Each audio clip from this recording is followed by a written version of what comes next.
Assalamualaikum warahmatullahi wabarakatuh. Assalamualaikum warahmatullahi wabarakatuh. Saya mau nanya Buya, apa iya zaman Nabi Rasulullah SAW pada waktu wafat atau meninggal dunia tidak ada tahlilan, katanya hukumnya bid'ah. Mohon penjelasannya Buya. Wassalamualaikum warahmatullahi wabarakatuh. Adapun masalah tahlil tidak pernah dilakukan pada zaman Nabi, waktu Nabi wafat dan sebagainya. Ini pertanyaan yang berlebihan. Jadi kalau beragama itu langsung Nabi melakukan enggak? Kalau Nabi enggak, ya jangan dilakukan. Syariat itu tidak hanya yang dilakukan Nabi. Agama tidak hanya yang dilakukan Nabi. Yang dilakukan Nabi ia dicontoh. Ada yang diucapkan oleh Nabi, dan yang diucapkan Nabi difahami, ditafsir oleh para ulama menjadi bermacam-macam pemahaman. Ada diamnya Nabi, namanya ikrar, takrirnya Nabi, itu juga menjadi sebuah syariat. Sekarang untuk menilai bukan langsung Nabi melakukan atau tidak, bukan begitu, itu kalimat yang berlebihan. Ini bertentangan tidak dengan ajaran Nabi. Kalau alasannya Nabi tidak pernah melakukan, alangkah banyaknya keharaman dan semuanya neraka. Misalnya dicampurnya antara sesuatu, akhirnya majelis, radio, televisi, itu kan urusan dunia. Nabi gak menjelaskan urusan bid'ah, gak ada bedaan antara dunia sama akhirat. Nabi hanya mengatakan kulla bid'atin dolalah. Gak ada Nabi mengatakan kulla bid'atin diniyatin dolalah. Gak begitu Nabi mengatakan kulla bid'atin dolalah, semua bid'ah dolalah. Ini permasalahan seseorang dikit-dikit langsung yang tidak dilakukan Nabi, maka Nabi sampai berani berlebihan. Kaidah ini bermasalah. Adzan 2 di hari Jumat ini adalah dilakukan sahabat Nabi. Dari Sayyidina Utsman dan sahabat semuanya melakukan adzan 2 dan punya tujuan. Apakah berani berkata zaman Nabi saja nggak ada adzan 2? Lihat, yang nggak mau adzan 2 biasanya pakai perekam. Nabi saja tidak melakukan. Dia tidak sadar waktu dia ngomong begitu telah mencaci Sayyidina Utsman adalah melakukan kesalahan besar, karena Sayyidina Utsman mengadakan apa? Adzan 2. Salat tarawih dengan seperti yang Anda lakukan itu adalah dikumpulkan Sayyidina Umar bin Khattab. Tapi kenapa kok Sayyidina Umar tidak dikatakan bid'ah? Kenapa Sayyidina Utsman juga tidak dikatakan bid'ah yang demikian itu? Mereka adalah, pertama adalah sahabat Nabi, dan mereka adalah ulama, mengerti tentang mana yang dilarang Nabi SAW. Kemudian di saat melakukan sesuatu kemudian diikuti oleh orang lain, para ulama-ulama yang lainnya, pasti ini adalah karena sesuatu itu tidak melanggar Rasulullah SAW. Sehingga disepakati masalah adzan 2 adzan itu sepakati dari masa ke masa. Sekarang ada orang muncul akhir zaman seolah lebih hebat daripada Sayyidina Utsman, lalu pengen mengembalikan kepada Rasulullah adzan 1. Kalau Anda tidak adzan pun sholat Jumat tetap sah kok Jumatan Anda. Nggak pakai adzan. Kalau adzan 2, sunnah khulafaur rasyidin Sayyidina Utsman bin Affan. Saya biasa, kalau seandainya saya harus khutbah di tempat yang adzannya 1, saya nggak terlalu mempermasalahkan. Akan tapi jangan sampai mencaci adzan 2 lalu dikatakan bid'ah gara-gara kaidah tadi. Pada zaman Nabi nggak ada. Wah, ini bahaya sekali. Tapi masuk dalam satu naungan riwayat hadis Nabi Shallallahu Alaihi Wasallam. Contohnya zikir, diperintahkan Nabi, zikirlah dengan cara apa saja. Yang penting zikirmu adalah dengan cara benar, dengan adab yang benar. Tapi kalau zikirnya dibarengi keharaman, ya nggak benar. La ilaha illallah lagi perempuan sampai cubit-cubitan, ya haram. Kalau zikir kumpul kemudian bersama, haram. Tahu yang alasannya? Nabi pun tidak mengajarkan zikir bareng-bareng. Innalillah. Kan Nabi sudah nyuruh berzikir banyak. Jadi gara-gara pertanyaan seperti tadi itu, kami yakin bukan pertanyaan ibu sendiri, dari orang yang sok. Jadi Nabi tidak, coba pernah ada tahlilan, pernah ada tawasulan, terus apa lagi, pernah ada selamatan, dan seterusnya.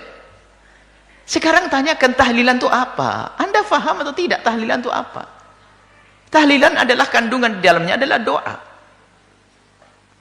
Kemudian tahlilan itu dibahas oleh para ulama, bukan Anda, bukan dia yang bertanya. Makanya orang yang mempertanyakan tentang tahlilan itu menunjukkan, mohon maaf, ketidakmengertian dia tentang ilmunya para ulama. Tahlilan itu ada judulnya khusus di dalam bab fikih, bukan tahlilan. Tahlilan itu kelihatannya spesial negeri kita ini. Tahlilan, karena ada la ilaha illallah namanya tahlilan. Sebenarnya tahlilan itu sudah masuk dalam, makanya aneh sekali kalau orang itu mengatakan begitu. Ulama dari masa ke masa membahas masalah ihda'uts tsawabi, menghadiahkan pahala kepada orang yang meninggal itu. Kadang disebut tahlilan, kadang ihda'uts tsawab. Berarti dia tidak ngerti masalah ihda'uts tsawab. Suruh bahas, cari judul ihda'uts tsawab, menghadiahkan pahala. Bahkan orang yang sangat diagungkan oleh orang yang anti tahlil, imam mereka memperkenankan dengan terang-terangan. Memperkenankan, berarti dia seolah-olah lebih hebat dari gurunya itu. Dia orang, mohon maaf, dia perlu diobati, dia sakit. Jadi pembahasannya tahlilan bukan begitu, menghadiahkan pahala. Lah ini ada ndak? Bagaimana pendidikan yang diambil dari Nabi? Orang satu amalan tapi pahalanya untuk orang lain. Ada ndak contoh dari Nabi? Apakah Nabi mengizinkannya? Kalau sudah ulama jumhur sudah mengatakan boleh, pasti ada riwayat yang dinukil dari Nabi. Ternyata mereka mendatangkan riwayat, termasuk seorang perempuan mengatakan, bapakku pernah bernadar mau haji, bagaimana, apakah boleh aku hajikan? Yang haji dia, tapi pahalanya untuk bapaknya. Sehingga yang lainnya disamakan, banyak kisah panjang. Jadi permasalahannya adalah dengan pertanyaan itu seolah-olah dia lebih tahu tentang Nabi SAW. Tahu Nabi, jadi seolah-olah hukum itu hanya diambil daripada pekerjaan Nabi, omongan Nabi saja. Jadi pemahaman ulama sudah tidak berguna lagi. Pemahaman ulama itu luas. Bagaimana ulama memahami teks satu hadis. Kalau satu permasalahan akan didatangkan semua riwayat-riwayat hadis yang ada sangkut pautnya dengan permasalahan itu, dikumpulin dulu, dikumpulin dari Quran, dikumpulin hadis Nabi, dikumpulin, baru disimpulkan. Makanya kalau orang tiba-tiba mengambil satu hadis langsung dipakai, ini bisa perang terus dengan saudaranya. Kayak ketemu tadi hadis itu, manjara izarahu ma'asfala al-ka'baini fahuwa finnar, yang di bawah telap mata kaki di neraka. Baca itu tok langsung neraka. Loh, Abu Bakar di neraka dong, bajunya turun di bawah mata kaki. Loh kan? Nggak sadar. Karena ada riwayat yang lainnya. Jadi yang diperkenankan itu bukan harus sesuatu yang memang pernah dilakukan Nabi. Tapi Nabi secara umum mengizinkan. Coba, kalau di dalam tahlilan itu apa sih di dalamnya? Di dalamnya adalah bagaimana biasakanlah kamu itu untuk bisa memberikan sedekah. Sedekah itu pasti diterima. Kemudian berdoa. Kemudian kamu pertemukan saudara agar tidak terjadi berantem, berkumpul, silaturahim di situ. Kemudian setelah itu ada tausiah di dalamnya. Kemudian ada ihda'uts tsawab, menghadiahkan pahala. Mana yang haram? Oh, ini adalah namanya bid'ahnya bukan bid'ah yang ini, tapi ada idhofiyah. Ini mulai mengarang lagi. Jadi kayak mencari-cari. Pokoknya kalau tidak masuk neraka nggak boleh. Kalau tidak masuk di sini, jarum di sini. Ini adalah orang sakit yang dia itu sebetulnya, naudzubillah ya, yang mengatakan anti tahlil dan semuanya, ternyata dia telah berantem dengan gurunya sendiri. Uniknya, sudah begitu seolah menjelekkan, itu bid'ah. Sampai saya kemarin ada orang beri kabar, kok masih ada ya orang bahas begitu, kunut katanya bid'ah, ajib, dengan tegasnya. Ada video-video kecil yang dibagi, ajib, kunut bid'ah, imam-imam mereka saja sudah mengatakan nggak apa-apa, kok kunut?